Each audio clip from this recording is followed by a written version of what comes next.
sight to see din, di ba? Dito sa Okay, Ranita. Yeah, masaya din kasi yung pwedeng dalay ng mga teams natin dito. Maraming salamat, Doggy. And of course, King FB, we are into the game. Game 2 of the best of 3 series for this fourth match of their play-ins. Bren Esports versus Team Resolution. On the blue side, I have Bren Esports. You got Ace on the Grok, Pain for the Rafaela, Ribo on the carry. You got UG for the Kagura. And of course, Coco on the taps. And for the side ng Team Resolution, we have Hika para kay Akai, DK44 on the Chowai, F66 on the Lisa, Sam naman on the Selena, and Eren para kay Ranger. I'm sending the biggest shoutout syempre sa lahat ng mga viewers natin, hindi lang dito sa may Araneta Coliseum, kundi sa lahat ng mga broadcast na ginaganap across Southeast Asia, pati sa mga tiba-tiba dyan, gera-gera na, dun sa may bandang Riverside gitna.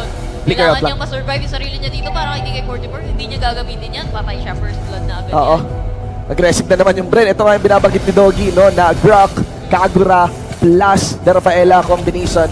Pero, well, we got Ribo here on a solo lane. Ganun din naman, pinapa-alternate lang nila kay Tabs. So, ganun kasi guys talaga, I hope you can learn mula dito sa MSC. The idea of making the most of the lanes, distributing it.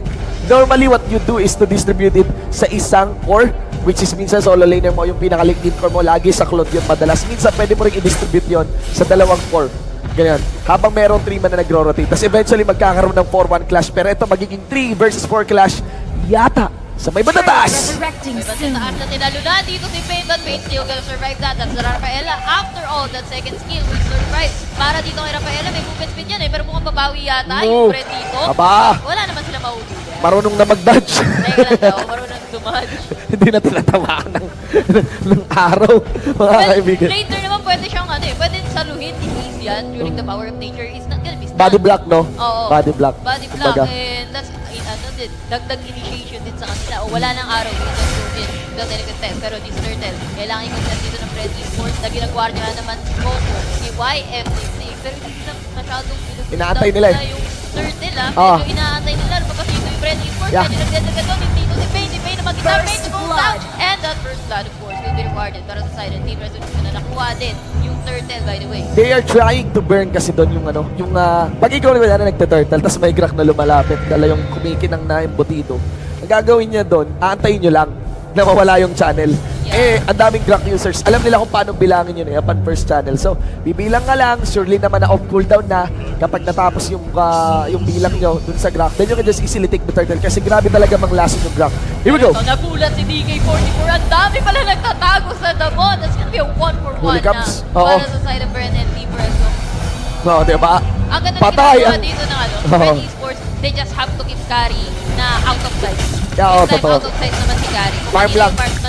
marksman nila is sumasama. Carry kasi, even though may mobility yan si Carry, hindi siya yung pinakamagaling tatakbo.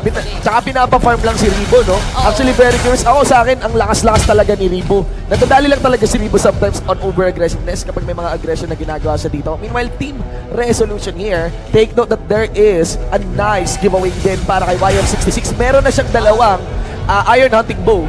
And of course, that's very close towards the Bloodlust Axe. So, alam mo yun?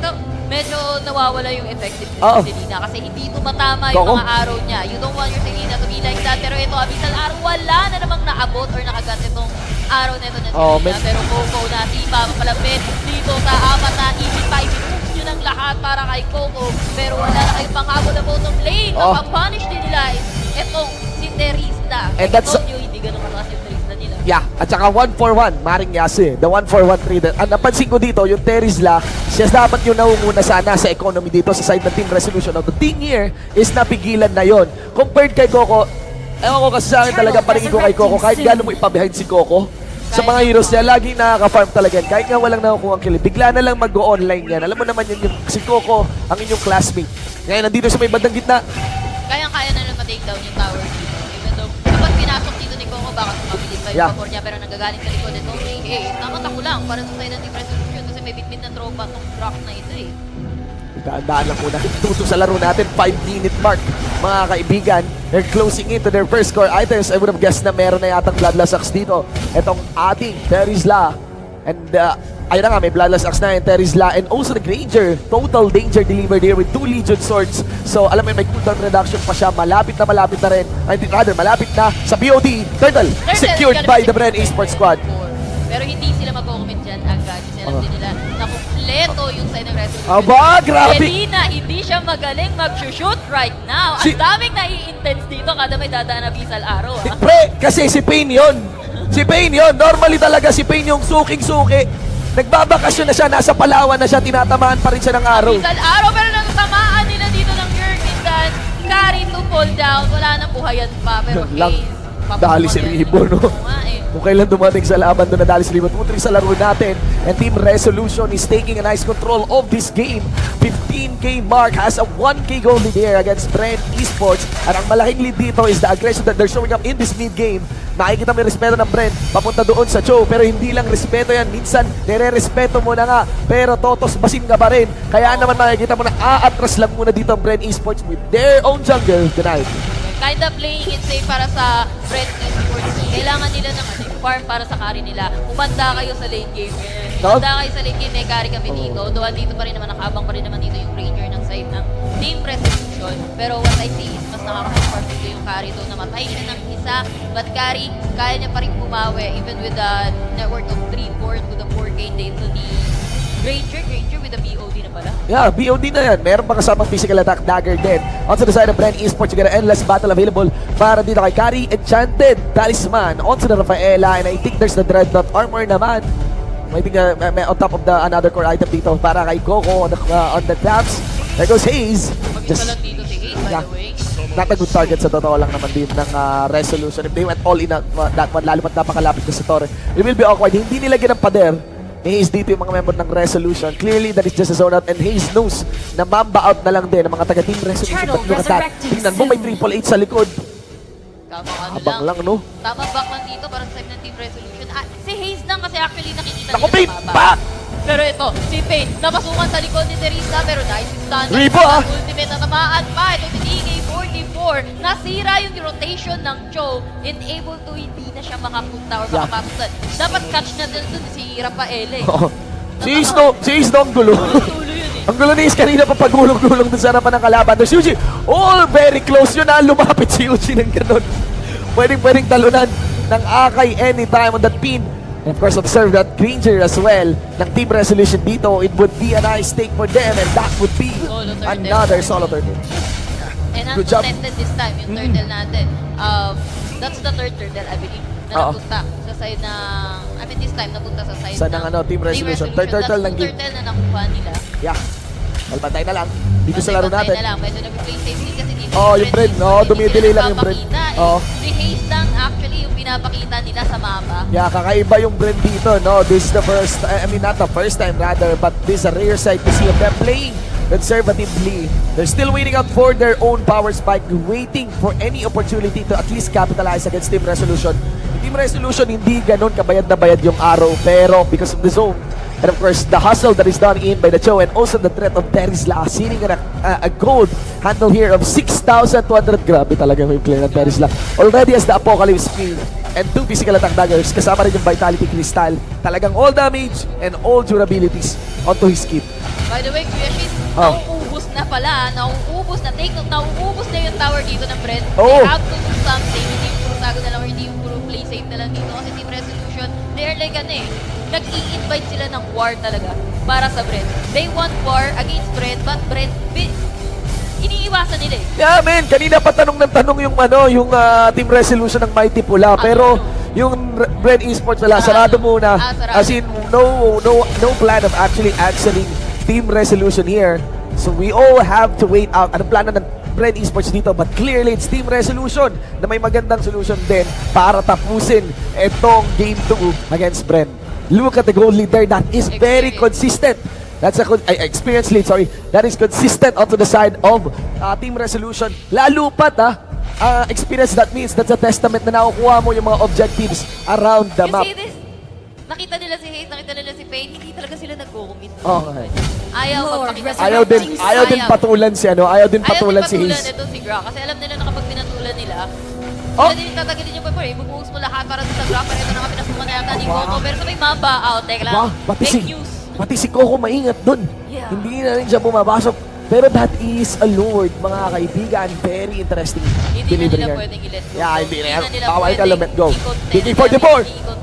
Pero hindi talaga tumatama yung arrow ni Selena. Yeah, pero na-reset yung lord.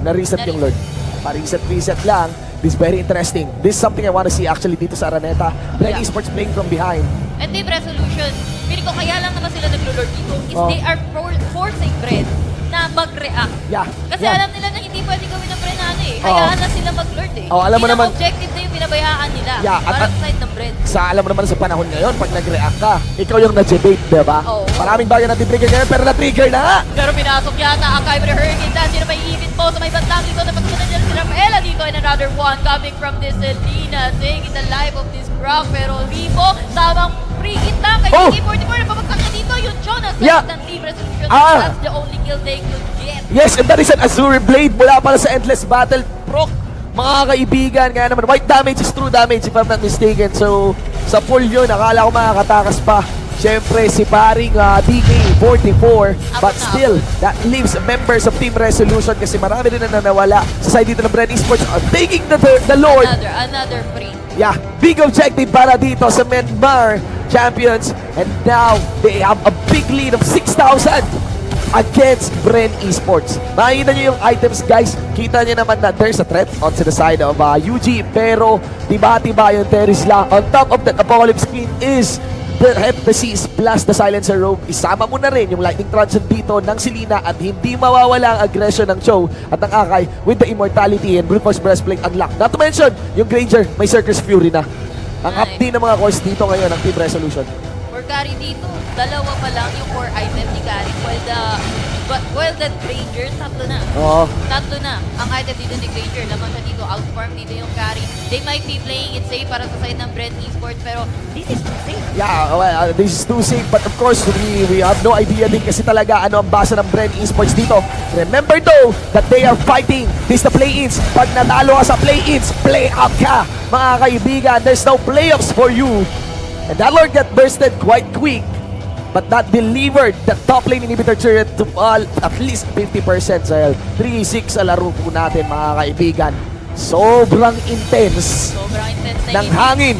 Hindi mo alam kung ano mangyayari kung ano ba talagang gagawin dito ng Bren. Ang bigat ng hangin dito sa Araneta. There's the pin down on Coco. He was able to survive. Dito, pero hindi nila napasukan na maayos ayos dito si Coco. Coco gonna be able to take that pero not gonna be able to burst down. Etong si Eren na nasa likod ang mag-dash out lang. And sabay back out si Coco. Alam niya na dito yung mga bouncer niya. Ribo! Pero Ribo. Namatay si Triple H! 4v5! Etong si Triple H, pero etong si DK44 hindi din makanang ultimate na kasama. Si DK44 is dead as well. Yata ang Bren Esports nung kanina. Kung safe kami, pero teka lang, may pinaplano yata. Easy lang kayo, matinig si Ribo kasi. At kita nyo naman, stun na stun yung hangin mula doon sa Selena, mga kaibigan.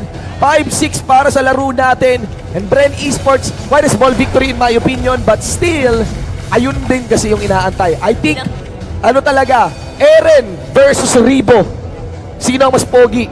Carry or Granger? Aabot tayo sa late game na to sa ganitong pacing. Pero meron na tayong dalawang level 15 sa side ng Team Resolution. Well, medyo struggling pa dito yung Bren kasi nga they're playing it too safe. Yung mga arrow dito, bilang tumama, pero Yuji, na-burst down ang arrow ni Selena at ni Akai to be taken down. Ito si Kazura, pero the next arrow won't hit anymore. Yeah, and they want to cut Coco na pumwesto dun sa may top lane side. Bumalik ulit ang Team Resolution naman papunta sa mid lane side. That is the arrow. Is that true? Ang weakness nga ba ng Bren Esports dito? Ang nakikita ko dito, si Grak hinihintay lang talaga niya natin. Feeling ko nagpapabait out lang dito si Team Resolution na kapag binigyan siya ng kill dito ng Team Resolution, they can just fight off para sa side ng Bren. Pero yung Team Resolution, hindi nila binibigay sa Bren yan. Pero sa top lane, ito na si Ribo. Penalty zone na bumalik ulit. Ito si Coco, ba't hindi nila napasukan kasi naasarado ni Hayes. Napagod ng block nyo ni Hayes. Hindi ko alam kung sinaraduhan ni Hayes yung teammate niya. Mali. Sakit yun, no? Oo, no. Parang namali talaga. Well, that is a big question. Kasi Terisla yun, wala nang patakas. Safe pa rin naman. Oo. Well, that's good. Kasi papasok din dito yung side ng Team Resolution. Ang bigat ng hangin. Hindi mo ma-predict kung ano dito sa Araneta Coliseum, mga kaibigan, 5-7 para dito sa ating laro. Nila si Hayes, pero ignore. Ignore. Another arrow will just go on. Coco! Pero Coco pumasok. Penalty zone as well. Binigay ng lakas. Naibig nila dito si Coco. Coco na una pa naman si Akay. Pero mabawi pa rin ang Team Resolution. Ang 1-for-1 exchange na asarado ang side ng Team Resolution. Pero hindi sila nakapagbigyan ng damage para sa side ng Bren Esports. Only kills kami from Rafaela na nahuli si Bane nga ba? DK44 medyo nasaktan din doon sa mga binibigay sa kanya. Ni Rivo Gito, nice dodge. Natamaan siya ng arrow but he's still alive. Still holding on. Still a 1-for-1 exchange from both. And that is the strength of Selena. Kahit na-stun yan, pwede pa rin siyang mag-Rosho Umbrella Flea. And the thing here is that kanina na-burn niya kasi yung Rosho Umbrella Flea niya. Naku! Inaangasan lang ni Hayes dito. Ribo, tapang! They are planning to flank etong side ng Team Resolution. Nice dodge! Hinulaan! Hinulaan! Nice as well! On this Kagura namang hula lang and huli na rin as well. Kaso 1-for-1 exchange naman tayo. Pero nag-preheat dito si Ribo. Maraming longer para sa side ng Buhay pa si Bane! Pero buhay pa! Ribo! Ribo on the back line! Gotta be cleaning up! Ribo! Shuttle down! This is the plan that Bren Esports want! Walang mas pogi kay Ribo! Kundi si Ribo lamang! Kundi si Ribo lamang! Mga kaibigan! That is, of course, how it's done. Show to us by Bren Esports. Hindi na kami yung Bren na mahilig sa panalo, na mahilig sa lamang. We know how to play from behind. Nakaranas kami ng 43-minute game. Oo, alam na namin yan eh. Nakita na namin. Nasa replay na yan. It might be safe to safe. Yeah. Pero ano eh, ang kagandaan dito sa too safe na play, na mind games ng Bren, yung Team Reso. Yeah, remember this na mind games na Bren yung Team Reso to the point that Hiccup went for the jump and tried to guess kung sino nasa brush. That is a no delay hurricane dance after the 1,000 Thunder. Talagang inulaan niya na lang sino kayang laman ng grass na yun. Just so happened that's hindi the si Ribo, hindi rin si Ribo. Too bad for you. Yapi. And then 9-9 into our game, 17 minutes, but it's still not yet over any time. Team Resolution could bring the biggest upset to teams of Bren Esports. Bren Esports dito taking it slow. Taking it slow. Slowly Yeah, but surely. They got this Coco pushing naman sa may top lane side. The config would be a Lord in the mid, Coco on the top, and a 4-man doon sa bottom lane. We cannot disclose anything, any info. We cannot risk. Cute nila mag-style. Diba? Yapi. Tapos si Eugene taga-push. Diba? Hindi si Ribo. Okay, ayun na, nape-pressure na. Classic pressure coming from Bren Esports. There's Ace, leading the fray. Tinira si Ribo ng konti ng Torre dito. Layo ulit si Ace. Courage Bulwark activated. There is Coco. Pero si Coco nga dito sa may banda, si Coco na jump na Pero Coco lumalaban. Oh my God! Oh my God! Out na lang to safety, pero Bane and the rest of the gang, they are trying to survive Akbel kasi Torre yung kinakatok nila dito. Yeah. Still gonna have some respect coming from Bren na third tier turret to. This is the inhibitor turret coming from the side of Team Resolution. Hindi sila pwede mag-dive in na mag-dive First turret! Ang hard lang, pero ito, na-first nila yung turret. Pero si Bane, running low on health, it's getting magalit sila. Pero unstoppable Rico on the free hit from behind. Pero DK44 mukhang siya na yung susunod na rin sa Oh my God! free hit din. Rico, napatay na nga. Dalawa na lang, tatlo! Dalawa na lang, tatlo na natitira para sa side of Team Resolution. Higa, Mabab! as well. Magkasya sa immortality, pero Ribo, di umalis! sabi ni Ribo, ako'y natatag. Regage! Ako, nandito pa rin. Etong si Coco, meron na namang skill yan. Stun kay Ribo! Pero na-stun nila dito si Ribo. Immortality! So, Coco! Klase dito to cool down. Konti na lang yung buhay ng side of Resolution.